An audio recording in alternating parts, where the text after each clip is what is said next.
हेडिया जिंदगी स्वागत है आप सभी को दीक्षा क्लासेस स्टडी के इस यूट्यूब चैनल पे जो आपके लिए हमेशा से कार्यरत है और आगे भी इसी प्रकार से कार्यरत रहेंगे। क्लास 10th के लिए हिंदी का मैंने आपसे वादा किया हूँ 100 क्वेश्चन आपके 100 मार्क्स के लिए करवाऊंगा सब्जेक्टिव का। तो सब्जेक्टिव में 100 क्वेश्चन में मैंने 2 पार्ट तक कर लिया था, यानी क्वेश्चन नंबर 1 से लेकर 10 तक पहले पार्ट में किया था सब्जेक्टिव क्वेश्चन, उसके बाद 11 से लेकर 20 तक दूसरे पार्ट में किया, और आज हम देखने वाले 21 से लेकर 30 तक सब्जेक्टिव क्वेश्चन देखेंगे। काफी महत्वपूर्ण क्लास होने वाला है क्योंकि सब्जेक्टिव क्वेश्चन की तैयारी कर रहे हैं। जैसा कि ऑब्जेक्टिव क्वेश्चन की तैयारी हमारे चैनल पर करा दिया गया, अभी सब्जेक्टिव क्वेश्चन वही क्वेश्चन पढ़ा रहा हूं जो आपके एग्जाम में आएंगे ही, ठीक है। एकदम गारंटी है कि इन्हीं 100 क्वेश्चन में से सारे क्वेश्चन आपके एग्जाम में रहेंगे। इन सारे क्वेश्चन पे चर्चा कर लेते हैं। अगर आप लोग हमारे पिछले वीडियो नहीं देखे तो जाइए, डिस्क्रिप्शन में लिंक मिल जाएगा या चैनल पे विजिट करके देख लीजिए, क्योंकि तैयारी काफी महत्वपूर्ण करवा रहा हूं। अगर आप इस तैयारी से चूक जाते हैं तो यकीनन आप एग्जाम में कुछ बेहतर प्रदर्शन नहीं कर सकते हैं। तो आप लोग प्लीज ध्यान से इस सारे प्रश्न की तैयारी कर लीजिए। अगर आपकी तैयारी बेहतर है तो आप इसका रिवीजन भी कर लीजिए, क्योंकि रिवीजन कर लीजिएगा तो आपके लिए और भी बेहतर होगा। आइए 21 नंबर क्वेश्चन से चर्चा करेंगे, देखते हैं 21 नंबर क्वेश्चन आज का क्या कह रहा है। चलिए, ये रहा 21 नंबर क्वेश्चन। काफी वीवीआई क्वेश्चन है, जैसा कि आपको मैं बार बार बताता हूं, जहां पे मेरा साइन दिखे तो समझ जाइएगा कि और भी ज्यादा वह क्वेश्चन इंपॉर्टेंट क्वेश्चन है। इसमें 2 क्वेश्चन है, ठीक है, 2 क्वेश्चन है। पहला क्वेश्चन कह रहा है धर्म की दृष्टि से भारत का क्या महत्व है, और इसी का क्वेश्चन फिर से पूछ सकता है कभी कभी, भारत से हम क्या सीखे पाठ के आधार पर बताइए, ठीक है। इससे यानी यह प्रश्न आपसे इस प्रकार ही पूछे जाएंगे, सेम इसी प्रकार से यह प्रश्न पूछे जाते हैं, ठीक है। प्रश्न आपसे कैसे पूछेंगे, कहेंगे धर्म की दृष्टि से भारत का क्या महत्व है, इसके बारे में आपको चर्चा करने के लिए कहेगा, ठीक है। किसके अनुसार से, तो भारत से हम क्या सीखे पाठ पढ़े हैं, मैक्स मुलर द्वारा वह लिखित पाठ है, उन पाठ के अनुसार से बताया। आंसर में लिखेंगे धर्म की दृष्टि से भारत अत्यंत महत्वपूर्ण है, इसीलिए कि धर्म के उद्भव और उसके नष्ट होने वाले रूप का यहाँ प्रत्यक्ष ज्ञान होता है। यहाँ वैदिक धर्म, बौद्ध धर्म तथा जैन धर्म की जन्म भूमि है, तो इस्लाम और ईसाई धर्म की शरण स्थलीय भी है। यहाँ विभिन्न धर्म लंबियों सदियों से हिल मिलकर रहते हैं, मतमांतर यहाँ प्रकट और विकसित होते रहते हैं। यानी देखिए, धर्म की दृष्टि से ये ना भारत बहुत ही बेहतर देश है, ठीक है। यहाँ पे है ना वह सभी धर्मों के, जैसे जैन धर्म हो गया, बौद्ध धर्म हो गया, आपका वैदिक धर्म हो गया, सब धर्म का यानी जन्म यहीं से हुआ है। और इस्लाम हो गया, ईसाई धर्म हो गया, यहाँ पे शरण स्थली कहने के मतलब दूसरे देश से बसे हुए, और सभी धर्म को देखते होंगे ना एकदम आपस में हिल मिल कर रहते हैं, ठीक है। एक दो अपवाद में रहते हैं तो अपवाद को हमें नहीं देखना है। इस प्रकार से आपका आंसर हो जाएगा, आप लोग स्क्रीनशॉट लीजिएगा तो ले सकते हैं। चलिए दूसरे क्वेश्चन पे चर्चा करेंगे। 22 नंबर क्वेश्चन देखिए, एकदम इजी क्वेश्चन है, बीच बीच में एक दो ऑब्जेक्टिव भी क्वेश्चन आ जाएगा, ठीक है, कोई दिक्कत नहीं। तो 22 नंबर क्वेश्चन कह रहा है भारत में प्राचीन काल में स्थानीय शासन की कौन सी प्रणाली प्रचलित है। तो भारत में प्राचीन काल में स्थानीय शासन की प्रणाली कौन सी प्रचलित है, तो आप लोग बताइएगा। स्थानीय शासन यहाँ ग्राम पंचायत द्वारा स्थानीय शासन चलता है, ग्राम पंचायत वाला प्रचलित है, ठीक है। तो इसका आंसर ये ऑब्जेक्टिव के लिए था।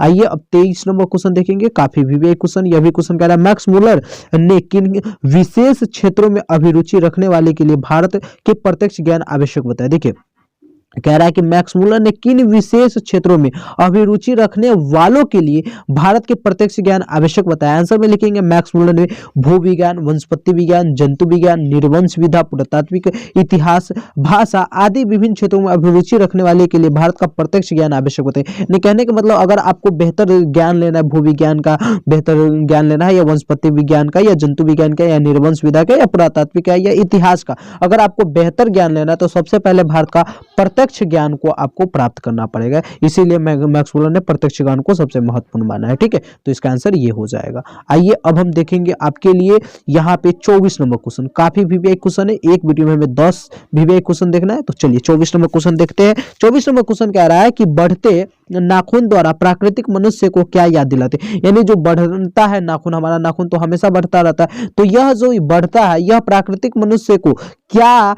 याद दिलाता है। आंसर में लिखेंगे नाखून को बढ़ना पाश्विक प्रवृत्ति, मनुष्य की सहज वृत्ति है।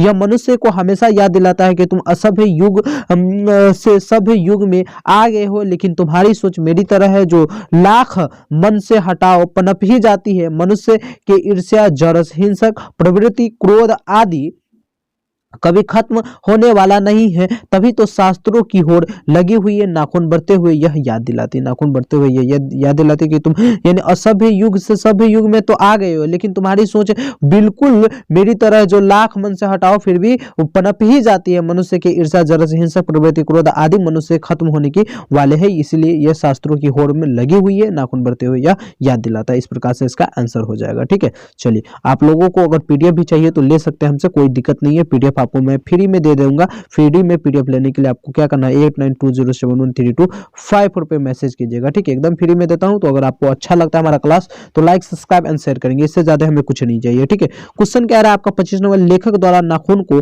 अस्त्र के रूप में देखना संगत है। तो देखिए लेखक द्वारा यानी लेखक द्वारा, जो लेखक है नाखून क्यों बढ़ते हैं उसके द्वारा कह रहा है आपका कि क्या नाखून को अस्त्र के रूप में देखना, यानी कहते हैं ना कि आप युद्ध में नाखून का इस्तेमाल करके किसी को मार सकते हैं या वगैरह वगैरह चीज कर सकते हैं, तो अस्त्र के रूप में देखना क्या संगत बात है। तो आइए आंसर में लिखेंगे, अस्त्र हाथ में रखकर वार किया जाता है और शस्त्र फेंक कर। देखिए सबसे पहले अस्त्र और शस्त्र समझिए, इस दोनों में बच्चे बहुत यानी कंफ्यूज रहते। तो अस्त्र वैसे चीज होते हैं जिसमें हाथ में रखकर वार किया जाता है, ठीक है, और शस्त्र ऐसे होते हैं जैसे भाला हो गया, आपका धनुष हो गया, इसको फेंक कर वार किया जाता है। लाखों वर्ष पहले मनुष्य जंगली था, वनमानुष और वनमानुष जैसा नाखून द्वारा ही वह जंगली जानवरों आदि को अपना रक्षा करता था। यानी कहने का मतलब कि जो भी जानवर उनमें आते थे तो मनुष्य क्या करते थे, बड़े बड़े नख लगते थे, उन्हीं से वह अपना रक्षा करता था, आदि में अपना रक्षा करता था। दांत भी तो थे लेकिन उसका स्थान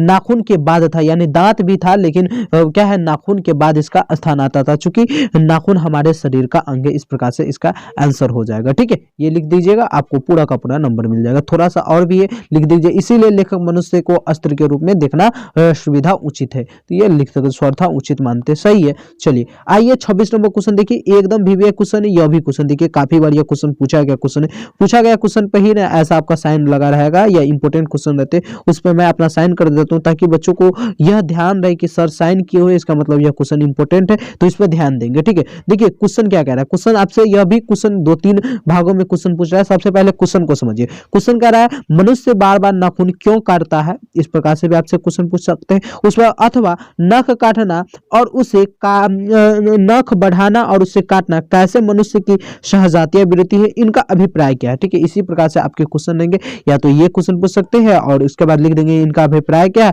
या तो ये क्वेश्चन पूछकर आपसे पूछ देंगे इनका अभिप्राय क्या है। इस प्रकार से आपके एग्जाम में क्वेश्चन रहेंगे। यही क्वेश्चन को यानी घुमाकर पूछा जाता है, तो दोनों क्वेश्चन लिख दिया हूं, किस प्रकार से पूछेंगे, आंसर एक ही होगा। ठीक है, आंसर में क्या लिखेंगे, सहजात वृत्ति अनजान स्मृतियों को कहते हैं, अर्थात वे काम जो अनायास होते हैं, नाखून अपने आप बढ़ते हैं और उनके लिए मनुष्य प्रयत्न नहीं करना पड़ता है। इसी प्रकार मनुष्य नाखून को काटता भी। कहने का मतलब देखिए ये सहजात वृत्तियां, कहने का मतलब यानी सहजात वृत्तियां अनजान वृत्तियों को कहते हैं। कहने का मतलब ये ऐसे काम होते हैं जो बिना कहे सोचे समझे वो नाखून भी बढ़ते रहते, तो ये इसी के अंतर्गत आ जाएंगे। उसके बाद लिखेंगे प्रकार काटता भी है, यानी इसी प्रकार नाखून को काटता भी, क्योंकि नाखून बढ़ जाते तो हम सोचते समझते भी नहीं है और इसको काटकर हटा देते हम लोग जानते हैं।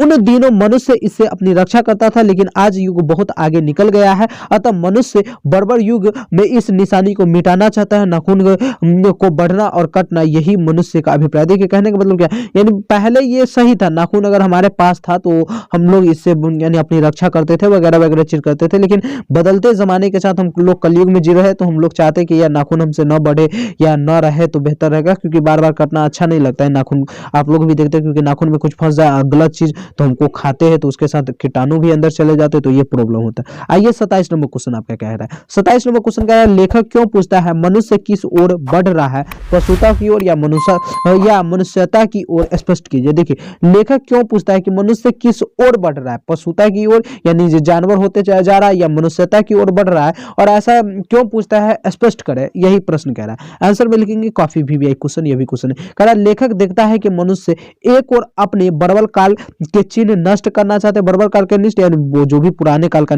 चिन्ह है हमारे पास नाखून, उसको नष्ट करना चाहते हैं, और दूसरी ओर प्रतिदिन घातक स्रोतों में वृद्धि करता है, तो वह चकित हो जाता है कि चकित हो जाता है और उसके मन में सवाल उठता है आज मनुष्य किस ओर बढ़ रहा है। यानी कहने का मतलब देखिए घातक स्रोतों का यानी ये मनुष्य क्या करते हैं जैसे बम का इस्तेमाल करना वगैरह वगैरह चीज को आविष्कार करते रहते हैं ना, तो यानी अस्त्र शस्त्र जितने भी वो निर्माण करते रहते हैं। तो इससे लेखक यानी एकदम सोच में पड़ जाता है और उसके मन में हमेशा सवाल उठता है कि मनुष्य पशुता की ओर बढ़ रहा है या मनुष्यता की ओर बढ़ रहा है। तो इस प्रकार से इसका आंसर हो जाएगा। ठीक है, तो आप लोग लाइक सब्सक्राइब एंड शेयर करेंगे। अगर समझ में आ रहा है तो देख लीजिए यहाँ पे भी थोड़ा सा आंसर है इसका पशुता की ओर मनुष्यता की और वस्तुतः लेखक मनुष्य को मनुष्यता की ओर ले जाना चाहता है। यानी वस्तुतः क्या है कि लेखक मनुष्य को मनुष्यता की ओर ले जाना चाहता है, लिख सकते हैं। ठीक है, चलिए 28 नंबर क्वेश्चन। 28 नंबर क्वेश्चन कह रहा है भारतीय संस्कृति की क्या विशेषता है, लिखेंगे भारतीय संस्कृति की विशेषता है कि अपने आप